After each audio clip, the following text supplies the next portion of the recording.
एक छोटा सा गांव था, दिखने में बिल्कुल साधारण, लेकिन उसकी जमीन के नीचे छुपा था एक अमूल्य खजाना। उस खजाने की हिफाजत कर रहे थे दो जिगरी दोस्त, रायस्टार और ज्ञान भाई। इन दोनों का नाम सुनते ही दुश्मनों के रोंगटे खड़े हो जाते थे। लोग कहते थे, जब तक रायस्टार और ज्ञान भाई जिंदा हैं, उस खजाने की तरफ कोई आंख उठाकर भी नहीं देख सकता। लेकिन इस गांव की किस्मत में भी लिखा था एक तूफान। उसका नाम था मिस्टर टाइटन। टाइटन एक बेरहम डॉन, जिसकी नजर अब गांव के खजाने पर थी। लेकिन उसे पता था, जब तक रायस्टार और ज्ञान भाई उस खजाने की रक्षा कर रहे हैं, वो उसके करीब भी नहीं जा सकता। टाइटन ने एक शैतानी योजना बनाई। मैं इंतजार करूंगा उस पल का जब रायस्टार गांव से बाहर जाएगा, बस वही मौका होगा हमला करने का। कुछ ही समय बाद रायस्टार को गांव से बाहर एक जरूरी काम के लिए जाना पड़ा। जाते वक्त उसने ज्ञान भाई से कहा, भाई मैं थोड़ी देर के लिए जा रहा हूँ, खजाने की देखभाल तेरे हवाले है। ज्ञान भाई ने सिर हिलाया और बोला, जब तक मैं जिंदा हूँ कोई इस खजाने को छू भी नहीं सकता। जैसे ही टाइटन को रायस्टार के बाहर जाने की खबर मिली, उसने अपने पूरे गैंग के साथ गांव पर धावा बोल दिया। रास्ते में जो आया,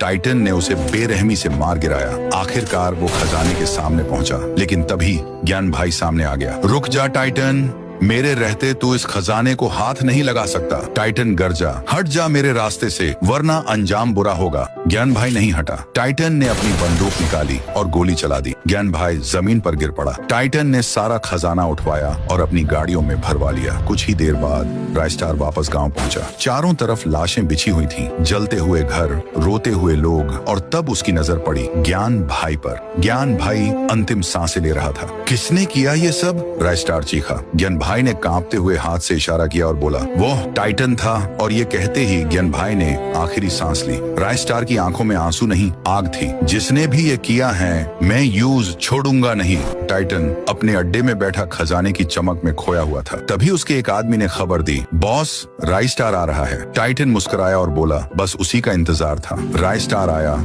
अकेला।